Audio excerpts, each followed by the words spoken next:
Alhamdulillah, semoga pembacaan zikir al-ma'surat ini bisa membuat berkahnya kita di majelis ini dan juga satu harian ini. Jadi kalau bisa ini dibaca setiap hari. Setiap hari namanya zikir al-ma'surat. Ada banyak yang tanya, Pak Nas, kalau zikir-zikir harian apa yang bagus? Ya, salah satunya adalah al-ma'surat ini. Al-ma'surat ini maksudnya al-ma'sur, artinya hadis-hadis sahih yang dikumpulkan menjadi zikir, ya. Yang insya Allah akhirnya kalau sudah baca zikir ini, ya, insya Allah dibebaskan dari api neraka, dimasukkan ke dalam surga, dibebaskan dari siksa kubur, di dunianya dibebaskan dari hutang, ya, dibebaskan dari rasa sedih, dibebaskan dari godaan jin, dibebaskan dari godaan sihir, dibebaskan dari orang-orang yang dengki, ya, dibebaskan dari segala kesulitan kehidupan. Masya Allah ini, ya. Jadi al-ma'surat ini semuanya sudah termaktub di dalam zikir al-ma'surat ini. Baik Bapak Ibu, alhamdulillah kita lanjutkan dengan kajian kita pada kali ini, menjemput rezeki semudah tersenyum, ya. Nah, karena kajiannya menjemput rezeki semudah tersenyum, kita harus senyum dulu ini, ya. Coba mana senyumnya yang bagus mananya. Semuanya harus senyum dulu. Senyumnya 227, 2 cm ditarik, ya, ke kanan, 2 cm ditarik ke kiri. Jangan 2 cm kanan, 1 cm kiri. Itu namanya manyun. 227, 7 detik. Ini namanya senyum pramugari. Jadi kalau pramugari dipanggil, Mbak, ya, dia belum ngomong udah 227. Ada apa? Nah, dihitungin 7 detik baru ngomong. Tea or coffee? Nah, jadi harus 227. Jadi sebelum kita mulai, kita senyum dulu, ya. 1, 2, 3. Cling. 1, 2, 3. Lihat kanan kiri. 4, 5, 6, 7. Tahan sampai sore, ya. Cuma begitu aja nyari rezeki itu. Menjemput rezeki itu ya semudah tersenyum yang barusan kita lakukan, ya. Bahwa Allah Subhanahu wa taala sebenarnya sudah jamin rezeki kita. Allah Subhanahu wa taala sudah jamin rezeki kita. Minimal tiap orang 5 miliar per bulan. Amin, ya. Udah dapat belum? Saya ketika pengajian, ya, saya sampaikan bahwa insya Allah setiap orang bisa lah dapat 5 miliar per bulan. Ada yang tanya, Ustaz, bukannya rezeki itu udah ditaker? Ya, udah ditaker. Kayaknya sih itu kegedean, Ustaz. Ya, bukannya rezeki itu udah ditakar? Kalau ketika kita lahir, maka sudah dihitung apanya? Ditetapkan apanya? Ajalnya, apanya? Rizkinya, kemudian jodohnya, kemudian, ya, takdirnya di surga atau di neraka sudah ditetapkan oleh Allah Subhanahu wa taala. Udah ditakar, Ustaz, rezeki itu, ya. Ya, takaran saya begini kali, Ustaz. Kemudian saya jawab, benar, rezeki itu udah ditakar. Sekarang saya balik nanya, ente udah tahu belum takaran rezeki ente? Ya. Kan dia bilang rezekinya udah ditakar. Berarti udah yakin bahwa rezeki udah ditakar. Benar, udah ditakar. Sekarang saya balik nanya, tahu belum takarannya? Enggak tahu. Kalau enggak tahu, saya kasih tahu. Takaran rezekinya orang yang beriman ada dalam surat 24 ayat 55. Surat 24 ayat 55. Sambil dibuka boleh juga itu, ya. Surat 24 yaitu surat An-Nur ayat 55.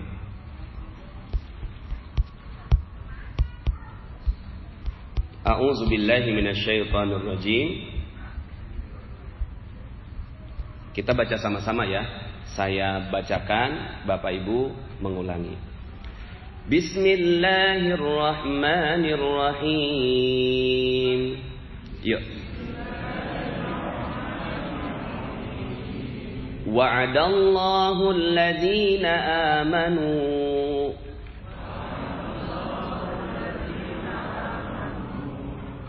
alladzina amanu minkum wa 'amilus shalihat.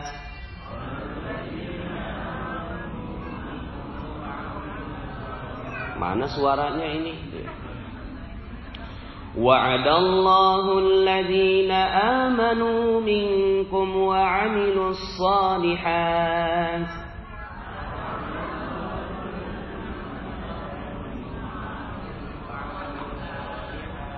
La yastakhlifannahum fil ardh kama istakhlafa alladzina min qablihim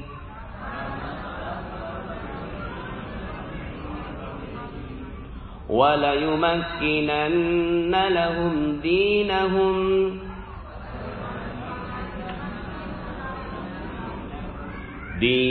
alladzi irtada lahum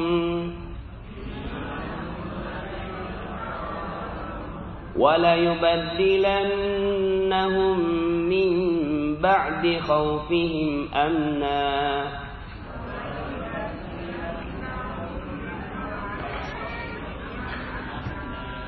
ya'budunani la yushrikuna bi syai'a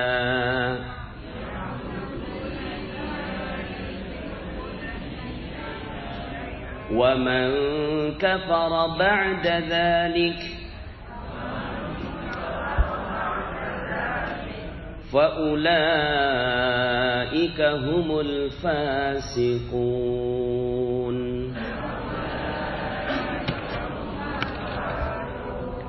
Nah, ini takaran rezeki buat orang beriman. Jadi kan, Ustadz, bukannya rezeki itu ditakar? Iya, udah ditakar. Ente udah tahu belum? Belum. Lah, ini takarannya. Takarannya apa? Allah telah berjanji kepada orang yang beriman di antara kalian dan beramal soleh, la yastakhlifannahum fil ard, akan Allah jadikan kalian berkuasa di muka bumi.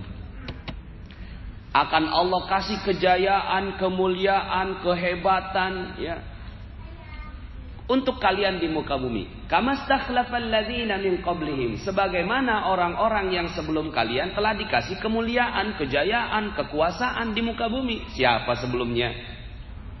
Sebelum kita siapa?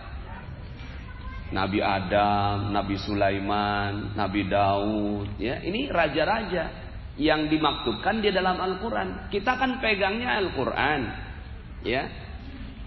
Buku-buku sejarah yang kita pegang Al-Quran. Maka orang-orang yang disebutkan di dalam Al-Quran itu akan jadi standarnya kita untuk kekayaan. Maka setiap orang, kalau Nabi Sulaiman, ya, seluruh dari ujung barat sampai ujung timur. Kalau kita 5 miliar per bulan gak apa-apa lah ya. Ya Bu, 5 miliar per bulan gak apa-apa lah ya. Gak kecewa gak ya? Enggak nguasai bumi enggak apa-apa, yang penting 5 miliar per bulan, betul ya Pak ya? Tuh, kama stakhlafal ladzina min qablihim wa la yubaddilannahum, ya, wa la yumakkinanna lahum dinahum alladzi irtada lahum wa la yubaddilannahum min ba'di khaufihim amna. Dan ya, bukan hanya sekedar mereka dapat rezeki berkuasa, tapi meneguhkan agama mereka. Ya. Karena gini, ada orang kaya, tapi ya kayanya kaya terbatas. Gaji 100 juta sebulan. Kemudian sakit-sakitan, cuci darahnya 40 juta. Mau? Nauzubil. Gaji 50 juta, cuci darah 40 juta, anak kena narkoba, istri diambil orang, suami selingkuh, kemana-mana banyak musuh, rumahnya pagarnya tinggi, ya, dihina orang, kemudian mati masuk neraka. Mau begitu? Jadi raja sih, tapi kemana-mana banyak musuhnya. Enak? Nggak enak. Makanya Allah sebutkan di sini, sudah dikasih berkuasa, diteguhkan agama untuk mereka. Subhanallah, itu namanya kaya tanpa batas. Kaya tanpa batas itu kayak apa? Kaya tanpa batas itu gaji 5 miliar per bulan, badan sehat luar biasa, ya. Istri taat dan setia, suami nggak nikah lagi, anak-anak hafiz-hafizah, sahabat yang banyak di mana-mana, rumah nggak perlu pakai pagar, nggak ada kuncinya, saking udah orang kaya, ambil semuanya, ya, mati masuk surga. Mau seperti ini? Lah ini standarnya. Standar yang Allah Subhanahu wa taala sebutkan, ya. Kemudian wala yubaddilannahum min ba'di khaufihim amna, dan mengubah kehidupan mereka dari yang takut menjadi aman. Takutnya gimana? Takut dikejar debt collector, takut diusir dari rumah kontrakan, takut nggak bisa bayar cicilan, takut nggak bisa bayar utang, takut orang nggak mau bayar piutang, takut proyeknya nggak jalan, takut dipecat sama perusahaan. Ini takut semua nih, rasa takut semua. Ada nggak perasaan itu sekarang? Mudah-mudahan enggak ya. Ya, insya Allah sedikit-sedikit hilang. Maka Allah wala yubaddilannahum min ba'di khaufihim amna. Allah akan ubah kehidupan mereka dari yang tadinya takut menjadi aman. Ya, dari khaufihim amna. Yang tadinya mereka takut menjadi aman, masya Allah. Ya, ini aman nih, rasa aman nih mahal. Rasa aman ini, ya, rasa aman. Kalau debt collector datang, gitu kan, iya silakan minum dulu. Saya nggak mau minum, maunya bayar. Tapi diberikan rasa aman, ya. Ini wala yubaddilannahum min ba'di khaufihim amna ya'budunani la yusyrikuna bi syai'a. Mereka menyembahku dan tidak sedikit pun mempersekutukan aku dengan apapun juga. Artinya sudah kaya, agamanya bagus. Ini standarnya. Nah sekarang, ya, udah kaya belum? 5 miliar per bulan udah dapat belum? Coba lihat di rekeningnya. Utsman bin Affan radhiyallahu an, beliau ini orangnya udah nggak ada. Meninggal 1400 tahun yang lalu. Rekeningnya masih hidup sampai sekarang. Orangnya udah nggak ada, rekeningnya masih hidup. Kita, orangnya masih ada, rekeningnya udah mati.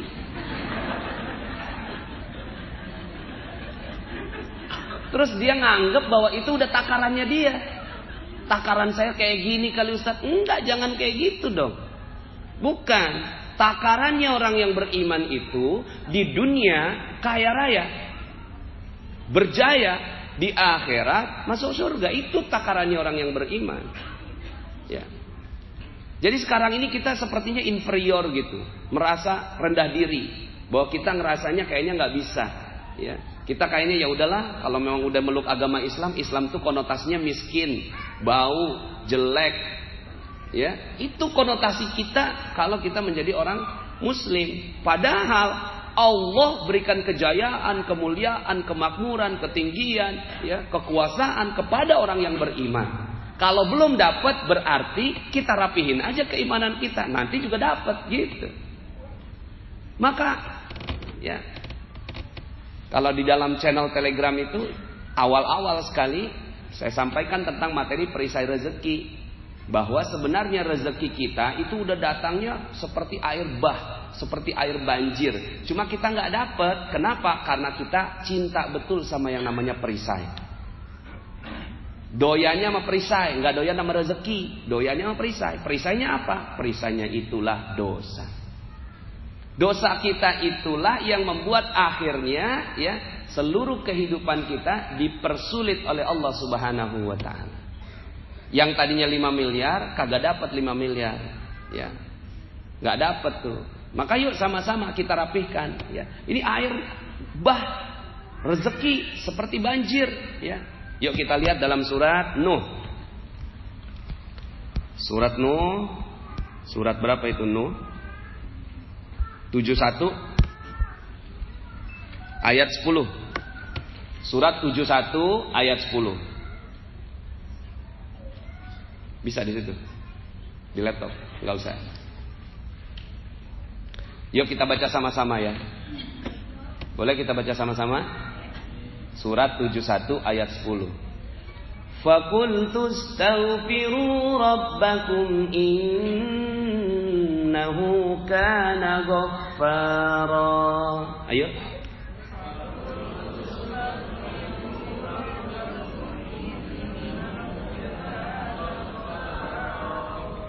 Yursilis samaa'a 'alaikum midrara.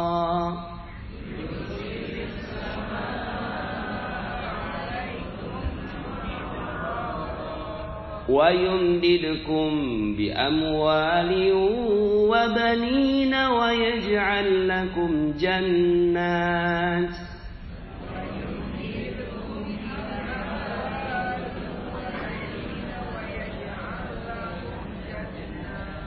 ويجعل لكم جنات ويجعل لكم أنهارا.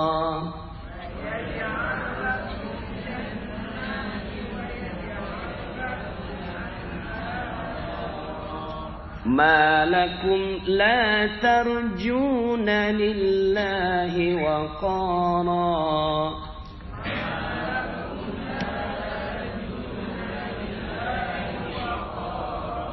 وقد خلقكم أطوارا.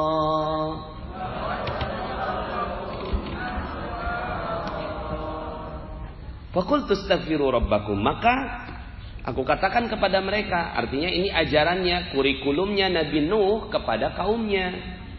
Apa sih sebenarnya yang kamu ajarin? Kata Allah begitu ya. Kok mereka nggak ada yang meluk Islam? Mereka kok nggak ada yang meluk agama Islam? Kemudian kata Nabi Nuh, aku sudah bicara ke mereka ya Allah. Apa yang kau bicarakan? Ya, mohonlah ampun kepada Tuhanmu, sesungguhnya Dia adalah Maha Pengampun. Terus kalau udah diampuni, maka niscaya Dia, Allah, akan mengirimkan hujan kepadamu dengan lebat. Tuh. Jadi perisai inilah yang membuat kita tidak mendapatkan rezeki. Kalau perisainya dibuka, maka rezekinya akan datang. Yursilis samaa'a 'alaikum midrara, akan diberikan hujan yang lebat kepada kalian. Hujan yang lebat itu artinya apa? Proyeknya lancar, bisnisnya lancar, gajinya lancar, gitu. Ini ya lebat, rezekinya lancar, ya. Nggak berhenti-berhenti, nggak putus-putus.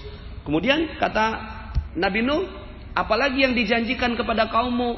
Wa yumdidkum bi amwalin wa banin, akan ditambahkan harta-harta, ya. Jelas nih, dan membanyakkan harta-harta. Ya. Katanya agama nggak ngajarin dapetin uang. Lah ini Nabi Nuh ngajarin dapetin uang, dapetin harta. Wa yumdidkum bi amwalin wa banin, akan ditambahkan ya harta-harta kepada kalian, dan banin, anak-anak. Bukan sekedar anak biologis, anak perusahaan, anak cabang gitu. Ya. Amin. Ya. Wa yaj'al lakum jannatin, dan akan dikasih kebun-kebun kalian. Ya. Kebun kurma, kebun anggur, kebun yang lain-lain, atau kebun mesin-mesin produksi ini ya. Wa yaj'al lakum anhara, kalian enggak perlu ngurusin kebun kalian karena Allah yang ciptakan sungai-sungai di samping kanan kirinya yang ya semuanya akhirnya enggak perlu disiram, dia subur sendiri. Ya. Passive income, financial freedom. Nah, ini yang dijanjikan di dalam surat Nuh. Ya. Malakum la tarjuna lillahi waqara. Mengapa kamu tidak percaya? Tuh, akan Allah kasih semua yang kayak gitu, kok kalian enggak percaya? Wa qad khalaqakum atwara. Padahal Dialah Allah yang telah menciptakan kamu dalam beberapa tingkat kejadian. Artinya Allah udah ciptakan kamu, kenapa Allah enggak bisa kasih rezeki yang besar buat kamu? Allah kasih. Jadi kita harus yakin dulu rezeki kita takdirnya 5 miliar per bulan. Nah itu dulu, pegang dulu. Kok kecilan 5 miliar per bulan?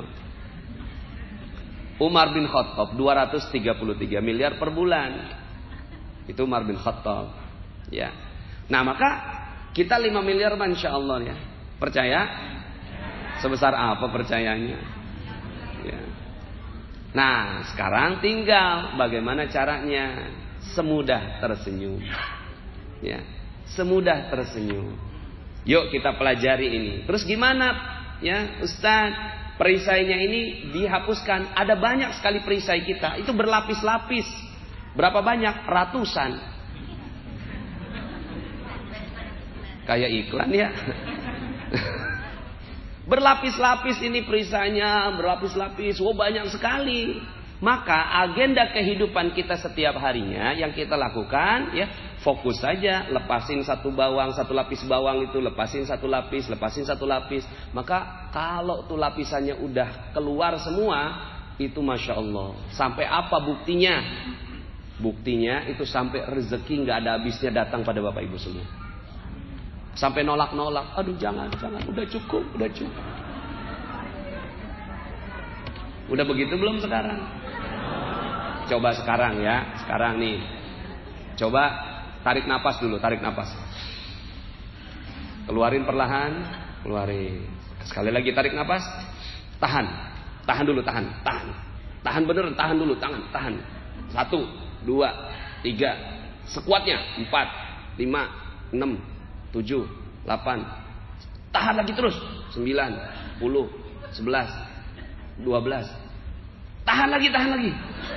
Udah gak bisa? 14, 15. Ya alhamdulillah. Itu rezeki barusan. Itu barusan rezeki. Nafas itu rezeki. Allah paksa, kita nolak, malah kita gak kuat. Kita nolak. Nah, napas nggak kuat. Saking banyaknya rezeki Allah.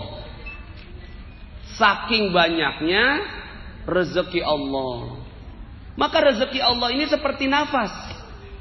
Sebenarnya kalau seandainya ini kita udah nggak tahan nafas, maka lancar semua rezeki datang sampai bilang cukup ya Allah, cukup. Emang nafas ini mau dihirup semua gitu? Benar, ini buat saya enggak kan? Masya Allah ya. Maka rezeki itu datangnya dipaksa masuk ke dalam diri kita. Kalau kita tahan malah kita yang gak nyaman. Nah sama rezeki itu mau datang pada kita, cuma kita tahan pakai perisai itulah dosa. Makanya dosa gak nyaman. Cuma selama ini kita terlalu cinta sama dosa, terlalu cinta tahan nafas, makanya nafasnya gak datang. Cuma selama ini kita tahan nafas terus. Akhirnya jadinya UMR itu upah minimum regional. Standarnya itu jadi dijadiin standar. Ya.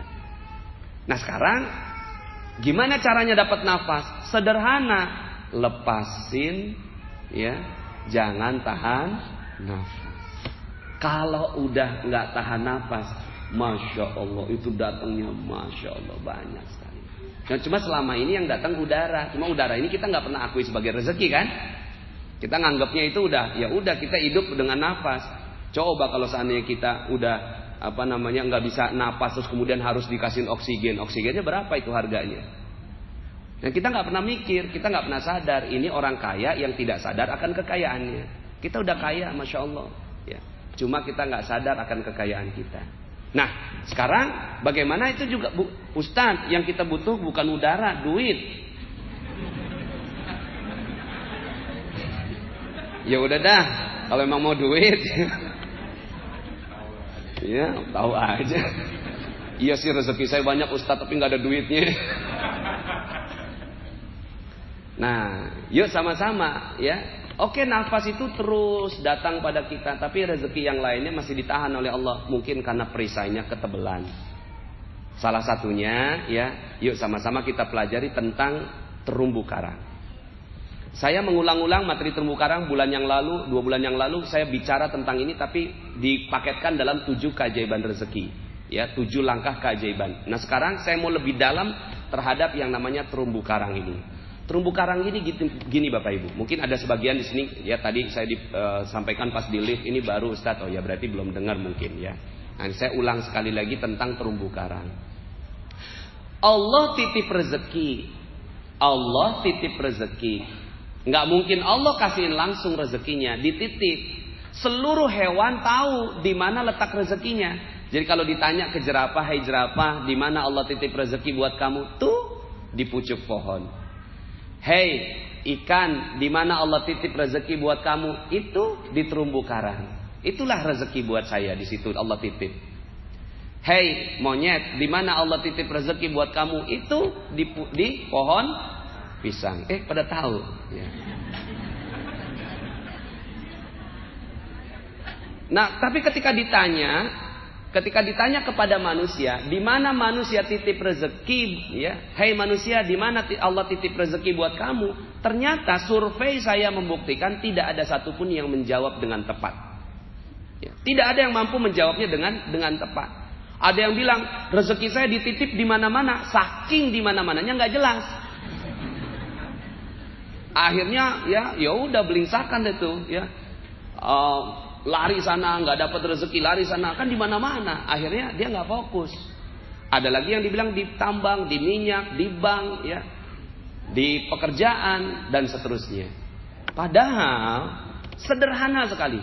Fahami aja konsep ini, maka mendapatkan rezeki semudah tersenyum. Allah titip rezeki di kemuliaan dan kebahagiaan orang lain. Ketika orang lain mulia dan bahagia, disitulah dapat rezeki. Sederhana. Ya. Allah titip rezeki di kemuliaan dan kebahagiaan orang lain. Maka kalau si jerapah ditanya, "Hei jerapah, kamu mau nggak merusak pucuk pohon kamu?" Mau nggak si jerapah? Nggak mau. "Hei ikan, mau nggak kamu hancurkan terumbu karang?" Mau? Nggak mau. Tapi manusia, ada nggak manusia yang menyakiti perasaan manusia lain? Ada? Tuh, ya. Akhirnya dia cari kerja nih. "Saya mau cari kerja Pak Nas, saya mau kerja Ustadz." Ya silakan, coba cari kerja. Pas nyari kerja, kanan kiri warawiri, ya, cari lowongan nggak dapet. Kenapa? Karena ternyata kepalanya ini dia nggak mau membahagiakan orang lain. Jangankan bahagiakan orang lain, orang tuanya aja pernah tersinggung sama dia. Ya nggak mungkin Allah kasih rezeki, itu perisainya, dan dia cinta betul sama perisai itu, cinta betul nyakitin orang lain. Raja Salman datang, bukannya bersyukur, malah berantem di Facebook. Loh, Raja Salman datang mau 300 triliun Bapak Ibu, Masya Allah. Kenapa Raja Salmannya datang? Kita nggak tahu adab. Nah sama, rezeki Allah datang tiap hari, kita nggak tahu adab, kita nggak tahu caranya bagaimana memuliakan rezeki Allah. Sebagaimana cara kita tidak tahu bagaimana caranya memuliakan Raja Salman. Raja Salmannya datang, kita berantem di Facebook, betul nggak Bapak Ibu? Yuk kita akui aja. Ada yang ngomong macam-macam di Facebook, di WhatsApp, ya, di media sosial sekarang kita. Akhirnya, lah ini adalah cerminan kita. Kita ngaku bahwa rezeki di minyak, rezeki di proyek. Raja Salmannya kita nggak berikan kebahagiaan dan kemuliaan. Maka kemuliaan dan kebahagiaan manusia. Kita selama ini ngajar proyek, ngejar sana sini. Tapi kemudian yang kita lakukan apa? Yang kita lakukan biarin aja orang lain kalah. Yang penting saya menang tender. Nggak apa-apa deh orang lain terhina. Yang penting saya mulia. Ibu kita lagi rapat jam 5 sore. Rapatnya rapat direktur. Ya rapat direktur gitu loh. Lagi membicarakan tentang proyek besar. Tiba-tiba handphone bunyi. Taninut. Pas dilihat loh, kok ibu? Sebentar bu. Walaupun gak ngomong ya, cuma bentar nanti saya angkat. Lagi rapat ini. Taninut. Ya ibu lagi. Palingan ngomongin gigi palsu. Taninut. Ya ibu lagi. Tet. Matiin. Bentar nanti saya akan telepon. Rapat. Mau bicarain proyek. Karena dia pikir rezeki itu di proyek. Tiba-tiba ibu di ujung telepon sana meneteskan air mata. Tes. 1 tetes. Tega banget.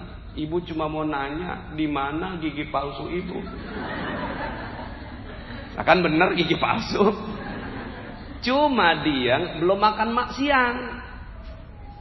Belum makan siang jam 5, kelaparan, nggak bisa makan kalau nggak pakai gigi palsu. Namanya juga ibu.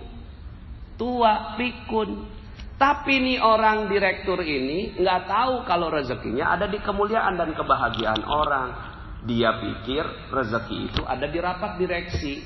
Akhirnya dia kejar rapat direksi. Satu tetes air mata ibu jatuh, jangan harap. Habis semuanya. Habis. Nggak ada proyek. Kalaupun dapat proyeknya, pasti ujung-ujungnya nggak bagus. Ya, nggak bagus. Maka sekarang coba kita lihat berapa banyak orang yang sudah kita sakiti. Itulah perisai rezeki kita. Berapa banyak orang yang sudah kita sakiti, kita ngomong, nggak ditaker ngomongnya. Pas nggak ditaker, maka masya Allah, tiba-tiba orang tersinggung. Bukan berarti saya mudah membicarakan seperti ini, sayanya udah aman. Enggak, karena saya sudah sedih. Ini saya menyampaikan materi ini supaya saya bisa diampuni oleh Allah Subhanahu wa taala. Saya, ya Allah, saya mau menyampaikan ini supaya saya diampuni. Suatu ketika Bapak Ibu, saya itu punya paman, tapi paman kecil. Adiknya ibu saya. Adiknya ibu saya ini umurnya masih di bawah saya. Dia kerja sama saya. Karena dia bisa macam-macam. Bisa laptop, bisa ngatur keuangan, bisa nyetir, akhirnya jadi asisten. Pas jadi asisten kemana-mana saya disetirin tuh sama paman saya ini. Suatu ketika ketemu sama Ustadz Yusuf Mansur. Pas ketemu sama Ustadz Yusuf Mansur ditanya, ente sama siapa? Saya jawab, sama supir. Tuh, saya ngomong sama supir. Saya pikir nih paman saya nggak ada. Dia dengar Bapak Ibu. Cuma saya nggak tahu. Saya nggak tahu, orang saya cuma ngomong sama supir.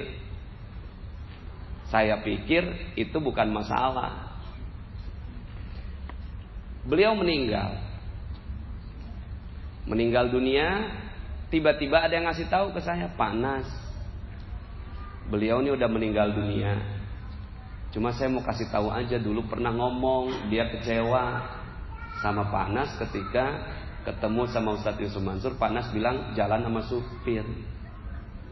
Terus saya mau minta maafnya gimana coba? Orangnya udah nggak ada. Cuma mulut saya ini gampang banget keluar kata-kata yang nyinggung orang lain. Kemudian saya lihat, masya Allah, bener aja ya, rezeki saya semua ditahan oleh Allah Subhanahu wa taala. Karena mulut saya ini gampang banget ya menyampaikan hal-hal yang nyinggung perasaan orang lain. Lah itu yang kita nggak tahu. Yang kita tahu berapa banyak? Yang kita tahu aja banyak, apalagi yang kita nggak tahu. Ya sudah, kalau seandainya sekarang itu terjadi mulut kita ini menyakiti perasaan orang lain, jangan harap rezeki Allah datang. Karena itu adalah selubung perisai rezeki. Kan tadi ditanya, di mana Allah titip rezeki buat manusia? Di kemuliaan dan kebahagiaan orang lain. Nah sekarang akhirnya di kepala kita udah. Yang di kepala kita, ini install sekarang. Pulang dari pengajian ini langsung install di kepala kita bahwa rezeki adanya di senyum orang lain. Senyum orang lain, ya udahlah pokoknya orang lain senyum aja dah. Ya, terserah nggak dapat proyek nggak apa-apa, yang penting orang senyum gara-gara kita. Mungkin nggak, kalau seperti ini kita perlu ngalah. Suatu saat, aduh karena ini tendernya ketat sekali, terus kemudian kok dia terlalu berharap, ya udahlah kita ngalah, yang penting dia bahagia. Kesannya sih nggak dapat rezeki, tapi sebenarnya dia menang. Kenapa? Karena dia telah mendapatkan senyum orang lain. Ini lagi jalan, ada bencong sebelah kiri. Jam 12 malam di Taman Lawang. Tok tok tok, abang gangguin kita dong.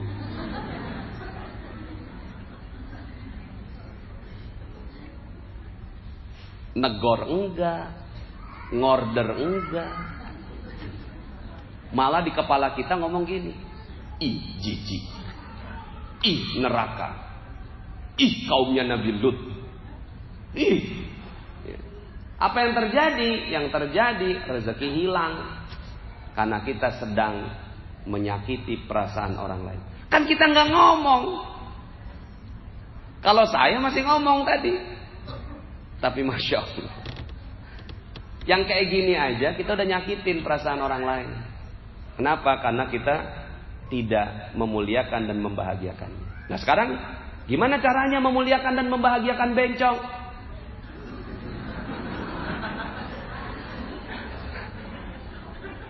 Gimana caranya? Ya udah tuh sambil nyetir gemeteran. Ada lampu merah kagak ijo-ijo kan? Ya Allah, saya lagi nggak sempet, ya Allah. Negor dia.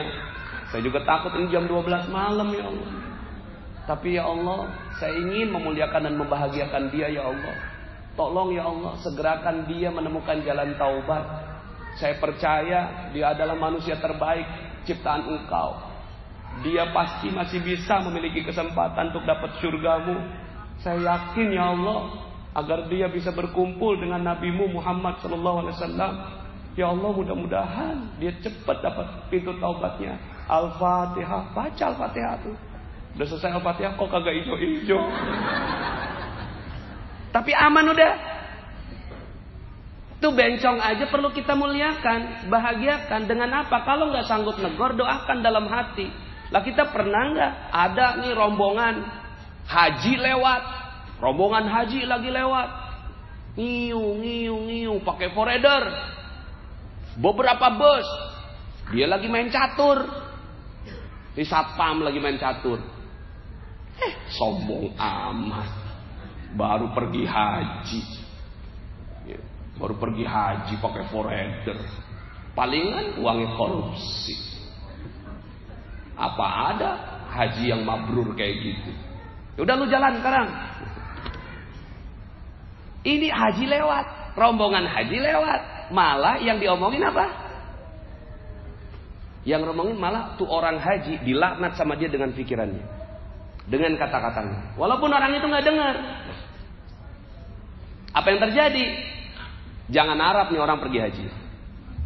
Jangan harap orang ini bisa pergi haji. Kenapa? Rombongan haji dilaknat sama dia. Bisa nggak kalau seandainya pas rombongan haji lewat, subhanallah, baru rombongan haji aja udah Allah muliakan seperti ini. Bagaimana lagi kalau seandainya rombongan ini adalah rombongan orang-orang yang berjihad di jalan Allah. Saya doakan mudah-mudahan rombongan ini akan mendapatkan haji mabrur dari Allah. Udah gitu doang. Al-Fatihah, baca Al-Fatihah. Ya udah jalan lu, sekat. Maka dia sedang berdoa. Doa apa? Dia sedang berdoa, ya Allah mudahkan aku untuk dapat haji. Setelah itu Masya Allah udah ya, Allah akan berikan rezeki yang berlimpah untuk orang seperti ini. Lah ini ibu kita nangis gara-gara kita. Ayah kita nangis gara-gara kita. Suami kita tersinggung gara-gara kita. Istri kita nggak menikmati hidupnya dengan kita. Ada orang yang datang, Ustaz, saya mau sukses dalam hidup. Kenapa ya? Kok utang nggak lunas-lunas, piutang nggak kebayar, proyek kok nggak jalan? Saya tanya balik sama dia, istri ente bahagia nggak sama ente? Apa Ustaz? Dia nanya kayak gitu. Maksudnya Ustaz? Ditanya maksudnya, padahal pertanyaan sederhana. Istri ente bahagia nggak sama ente? Gini Ustaz, anak lagi nanya utang Ustaz. Kenapa ya utang anak kagak lunas, piutang anak kok kagak dibayar orang, proyek kok kagak selesai? Iya, anak tanya, istri ente bahagia nggak sama ente? Kayaknya kagak nyambung deh Ustaz. Ini begini nih. Dia merasa bahwa pertanyaannya nggak nyambung, padahal bagi saya itu banget. Enggak gini. Ane sebelum jawab permasalahan ente, Ane mau tanya dulu, istri ente bahagia nggak bersama dengan ente? Enggak kayaknya. Bener nih, bener. Ya udah pasti. Jangan harap utang ente lunas, piutang ente kebayar. Sementara istri ente aja nggak bahagia bersama dengan ente. Ya udah, sederhana kok nyari rezeki itu. Kita selama ini cari proyek, cari tender, cari gaji, cari komisi, cari persenan, kemana-mana. Tapi orang-orang di sekitar kita itu ya nggak bahagia karena kita. Semua orang itu menangis karena kita, kecewa karena kita. Maka ya sudah, ibarat terumbu karang, ikan rezekinya di terumbu karang. Ya, setiap kita melukai perasaan orang lain seperti kita ngebom, Bapak Ibu. Bum, habis itu terumbu karangnya. Bum, habis terumbu karangnya. Bum, habis terumbu karangnya. Kemudian kita berharap mendapatkan terumbu karang yang baru. Padahal setiap saat yang kita lakukan adalah menghancur-hancurkan terumbu karang. Bisa? Gak bisa. Maka gak penting proyeknya apa, gak penting produknya apa, gak penting rezekinya berapa, persennya berapa, untungnya berapa, ya, nilai proyeknya berapa, gak penting. Yang penting adalah apakah setiap kehidupan kita sekarang orang lain itu bahagia karena kita. Ini baru bahagia dulu nih, bahagia. Karena saya urutannya mulia dulu sebenarnya. Dimuliakan dan dibahagiakan. Cuma bicara mulia gak gampang. Bahagia dulu deh, gampang. Lebih gampang. Berbicara tentang bagaimana membahagiakan orang lain. Maka itu yang dilakukan oleh para pebisnis-pebisnis yang diberikan rezeki oleh Allah. Walaupun rezekinya terbatas ya. Orang-orang yang ingkar kepada Allah kan bikin mic begini ya. Bikin mic. Bapak Ibu senang gak kalau dengar suara bagus kayak gini? Enak gak? Ya. Maka orang yang bikin mic ini memikirkan gimana caranya supaya orang kalau dengar enak. Ya. Kan ada mic-mic yang biasa tuh ya. Kalau saya bicara, ini capeknya di sini, Bapak Ibu. Tapi pas saya ngomong kayak gini kok enak banget ya. Ya. Apalagi nanti kita tutup dengan Asmaul Husna nanti di akhir ya. Oh, Asmaul Husna kalau pakai gini, Ya Allah, Ya Rahman, Ya Rahim, Ya Malik. Waduh, enak ya. Sayanya aja enak. Ini nggak sampai pakai ada urat-urat di sini. Lah saya bahagia karena dia, ini orang yang udah bikin begini, bahagiakan saya, bahagiakan Bapak Ibu semua. Maka dia pantas dapat rezeki Allah. Cuma rezekinya terbatas. Di dunia dapat rezeki, di akhirat belum tentu. Kecuali kalau dia masuk Islam. Dia bikin handphone, kita semua suka dengan handphone. Dia bikin WhatsApp, penemunya WhatsApp sudah bahagiakan. Berapa orang sih penemunya WhatsApp ini? 1 miliar orang. Pada pakai WhatsApp semua? Padahal gak kenal sama yang bikin. Gak kenal sama yang bikin. Tapi dia mikir gimana caranya supaya pengguna WhatsApp menjadi jauh lebih mudah menggunakan WhatsApp. Dia bikin kreasi macam-macam. Dia bikin gimana caranya supaya lebih cepat koneksinya. Dia bikin lagi gimana cara ngirim gambar. Dia pikir gimana caranya kalau gambar itu bisa dicoret-coret gitu ya. Sekarang ini kan bisa tuh kirim gambar kemudian dicoret-coret, kasih crop, kasih macam-macam. Ini namanya kreasi bagaimana untuk membahagiakan para penggunanya. Lah kita pakainya gratis sampai sekarang. Dari mana rezekinya? Lah kita nggak ngerti itu. Ya pokoknya sekarang dia mikir gimana caranya 1 miliar manusia dibahagiakan oleh penemunya WhatsApp. Sekarang pertanyaannya, udah berapa banyak orang yang kita bahagiakan? Udah 1 miliar? Nah kalau udah 1 miliar orang kita bahagiakan, ya coba aja dikali 1 orang 1 juta, 1 miliar kali 1 juta berapa? Ya udah.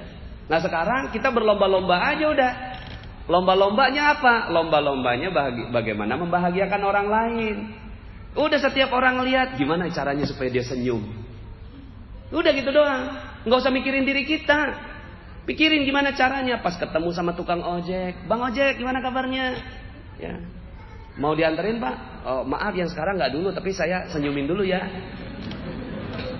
Yang penting senyum. Lah ini tukang ojek kagak kita tegur.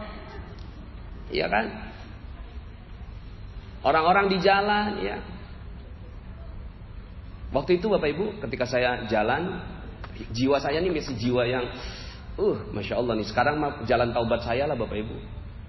Gak peduli itu lagi hujan, air genang, naik mobil. Kita gak peduli orang sebelah kanan kiri, gak ngelihat. Yang penting kita mau buru-buru. Kalau mau buru-buru ya namanya juga ada air. Kalau lu gak pakai jas hujan ya wajar kalau kena cipratan mobil gue gitu. Pas lagi ngebut gitu ya, kena pun cipratan. Itu orang kalau ngomong gitu kan, waduh mentang-mentang orang kaya misalnya gitu. Itu habis sudah rezekinya. Pas lagi jalan, saya waktu itu mau Ustaz Yusuf Mansur nih. Pas lagi jalan, itu ada orang sebelah kiri kan. Saya agak ngebut sedikit, gitu. Rem. Dia ngitin saya, Bapak Ibu. Saya kaget juga. Ngerem kenapa Ustaz? Nggak ada apa-apa, itu ada air. Nanti kena cipratan orang. Nanti kita nggak tahu doanya dia. Masya Allah, sampai segitunya. Langsung, Masya Allah, dalam hati saya, ya Allah, saya nih pantesan aja rezeki saya habis. Saya nggak mikirin orang, yang saya pikirin diri sendiri. Gimana saya sukses, gimana saya bahagia, tapi nggak pernah mikirin gimana senyumnya orang.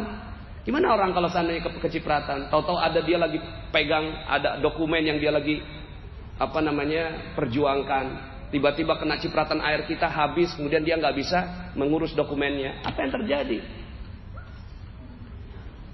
Lah kita sekarang ini di Facebook gampang sekali. Sekarang Facebook ini Bapak Ibu, ya. Ini wall gue. Lu dateng, ya siap-siap aja kalau baca kagak enak. Ada yang kayak gitu? Ada. Mudah-mudahan di sini insya Allah setelah ini, hati-hati pakai wall Facebook. Karena yang namanya Facebook itu bisa dibuka oleh semua orang. Dulu cuma temen aja, sesama temen yang bisa ngeliat.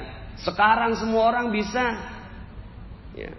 Sekarang semua orang siapa aja, yang penting namanya lengkap itu udah dicari, ada tuh mukanya. Pas mukanya kita lihat, kita tersinggung sebagai orang yang baca. Dulu kita nggak pernah ngomongin tentang kafir, ya. Itu di lingkungan kita. Kita baca setiap hari. Bismillahirrahmanirrahim. Qul ya ayyuhal kafirun. Setiap hari kita baca. Setiap hari kita baca. Katakan kepada orang yang kafir. Tapi dulu sebelum masanya Facebook, sebelum masanya medsos, kita nggak pernah ngomong kafir di luar. Ngomongnya di kalangan kaum muslimin aja. Coba kalau seandainya Anda ditugaskan doa di sebuah upacara bendera 17 Agustus. Pas lagi doa gini, mohon saya akan berdoa menurut ajaran agama Islam. Yang kafir berdoa menurut agamanya masing-masing. Gitu nggak kita ngomong dulu? Enggak. Berbeda adabnya kan langsung. Kita nggak mau menyinggung orang. Akhirnya yang kita lakukan, yang berbeda kepercayaan, mohon untuk berdoa menurut kepercayaan dan keyakinannya masing-masing. Itu untuk menjaga perasaan. Sekarang di Facebook kita ngomong, ya, orang kafir di neraka. Ada teman kita yang kafir, dia tersinggung, habis sudah. Terus gimana dong? Ya sekarang beda eranya di medsos, ngomong yang baik-baik aja. Bikin aja orang tersenyum di medsos. Bikin orang tersenyum di WhatsApp. Sekarang WhatsApp grup, ya. Dulu WhatsApp grup gak terlalu banyak seperti sekarang. Saya aja ada berapa puluh grup. Isinya nyinggung orang, bolak-balik. Alumni di kabur. Ya udahlah, kita udah siap aja kalau di alumni. Ya, ngomongnya kan kita nggak ngerti. Alumni SD, ya kita nggak tahu. Orang yang jadi kayak apa? Akhirnya yang kita lakukan, kita sekarang ngejaga perasaan orang. Udah gini doang, udah nggak perlu ya kita nih, ya. Kadang-kadang kita ngejar ke banyak hal, tapi tempat rezekinya sendiri malah dihancurkan oleh kita. Ya, maka mulai dari sekarang, yuk sama-sama kita mulai dari sekarang. Bagaimana caranya dan kepala kita isinya ini adalah bagaimana orang lain bisa bahagia karena kita. Bagaimana orang lain bisa bahagia karena kita. Udah itu aja. Nggak usah pikirin nanti akan dapatnya kayak apa. Tiba-tiba ajaib aja. Ajaib. Kehidupan kita semuanya akan dimudahkan oleh Allah Subhanahu wa taala. Tiba-tiba akhirnya proyek jadi gampang, ya. Orang kok ya nggak komplain sekarang, ya. Tiba-tiba aja orang yang udah lama nggak mau bayar utangnya kepada kita, tiba-tiba dia piutangnya. Saya ini barusan aja nyapu. Tiba-tiba ketemu dokumen, ternyata saya masih punya utang ya sama kamu 6 juta. Ya, padahal udah bertahun-tahun. Minta dong nomor rekeningnya, biar saya transfer. Tuh begitu nantinya jadinya. Ini udah ditagih-tagih kagak datang, ditagih-tagih dia malah lebih galakan daripada kita. Ya. Kenapa? Karena kitanya di kepala kita mikirnya saya harus bahagia, terserah orang lain kayak apa. Maka mulai dari sekarang sederhana. Banyak orang yang bertanya kepada saya, Pak Nas, itu ngomong kayak gitu terumbu karang dalilnya ada nggak? Saking ya udah lupa udah nggak ingat sama dalil gitu. Saya bicara seperti itu, dipikirnya dia mesti ada dalilnya. Dalilnya apa Ustaz? Dalilnya apa Pak Nas? Rezeki dititip di kemuliaan dan kebahagiaan orang. Mana dalilnya? Ya, sederhana sebenarnya dalilnya. Ya, dalilnya di mana? Di dalam sebuah hadis Rasulullah Shallallahu Alaihi Wasallam itu bersabda, "Man sarrahu ayyub sato lahu fi rizqihi aw yunsaha lahu fi atharihi fal yasil rahimah." Barang siapa yang ingin dilapangkan rezekinya, tuh udah jelas tuh. Barang siapa yang ingin dilapangkan rezekinya dan dipanjangkan umurnya, maka hendaklah ia menyambung tali silaturahim. Sederhana. Ya, siapa yang mau ditambahkan, dilapangkan rezekinya, dipanjangkan umurnya, maka hendaklah ia menyambung tali silaturahim. Ya udah, kepala kita pengennya nyambung aja. Ya. Pengen nyambungin. Ya, siapa yang bisa disambungin ya? Nyambung tali silaturahim dimulai dari senyuman. Betul nggak? Mungkin nggak kita nyambung tali nyambung tali silaturahim sama kamu? Ya nggak bisa. Ya. Dalam hadis lain Rasulullah sallallahu alaihi wasallam bersabda, "Ar-rahim mu'allaqah bil arsy taqulu man wasalani wasalahu Allah. Wa man qata'ani qata'ahu Allah." Ar-rahim itu tergantung di arsy. Allah berkata, barang siapa yang menyambungku, maka Allah akan menyambungnya. Dan barang siapa yang memutusku, maka Allah akan memutus hubungan dengannya. Kelar hidup lo. Kalau Allah udah putus hubungan sama kita, kelar hidup kita. Ya. Sederhana, barang siapa yang menyambung, Allah sambung. Barang siapa yang memutus, Allah putus. Ya, iya Bu ya, tamat deh. Ya, kalau Allah udah mutus, masya Allah. Ini hadis muttafaqun alaih. Dalam sebuah hadis lain, wahai Rasulullah, tahukah engkau bahwa aku baru saja memerdekakan budakku. Memerdekakan budak ini tinggi sekali amalnya, tinggi sekali. Amal memerdekakan budak. Laporan sama Rasulullah, ya Rasulullah saya baru aja ya memerdekakan budakku. Karena tinggi, berharap Rasulullah SAW mendoakannya. Berharap Rasulullah mendoakan nih sahabat ini.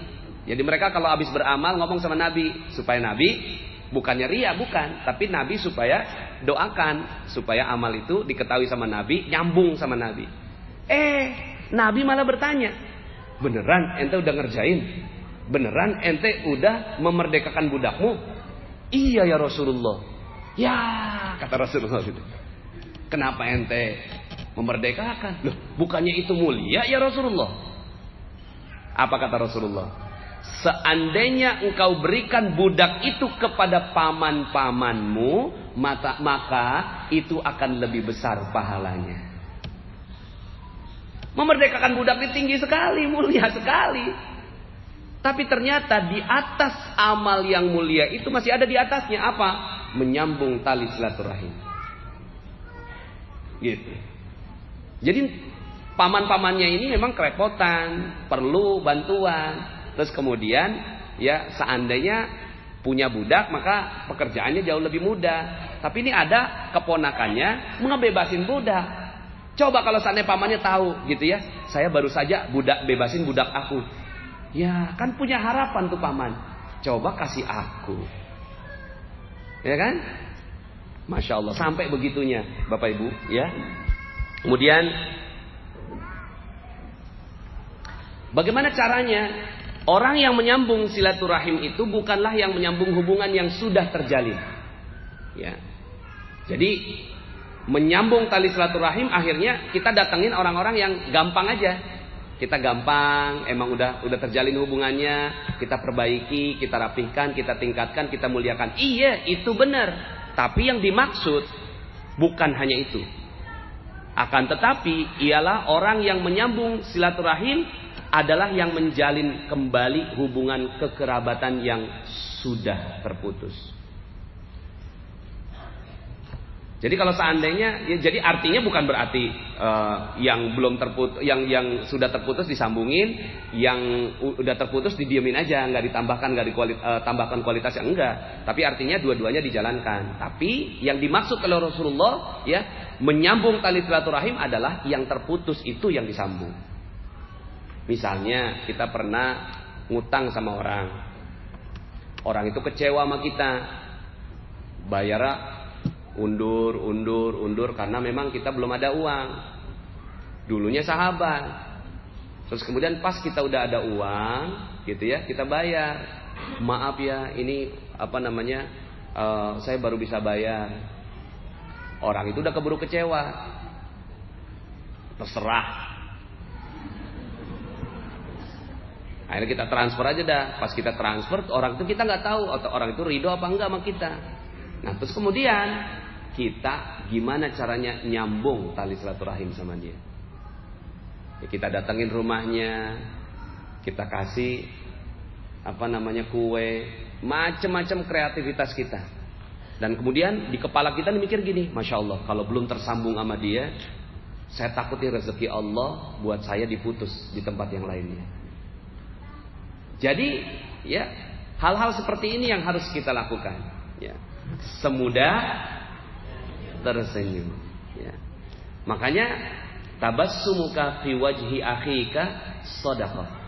Senyummu di hadapan saudaramu adalah sedekah.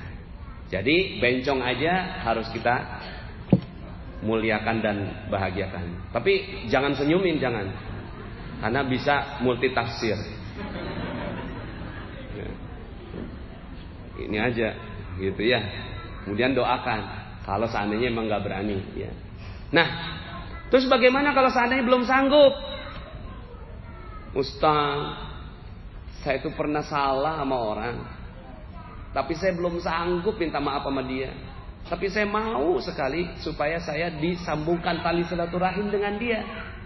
Misalnya seorang anak menikah tanpa izin orang tua. Orang tua marah. Itu jangan harap rezekinya udah pasti dah, bolak-balik dia ngerjain apa, kagak beres. Karena yang dia putus orang tua. Orang tua ini, ya, adalah mataharinya rezeki, sumbernya diputus, habis sudah. Terus gimana? Saya belum sanggup, Ustaz. Kalau datang saya ditendang sama orang tua saya. Kalau datang saya diusir. Anak saya dihina. Macam-macam lah. Gimana caranya kalau udah seperti ini? Gelar sejadah.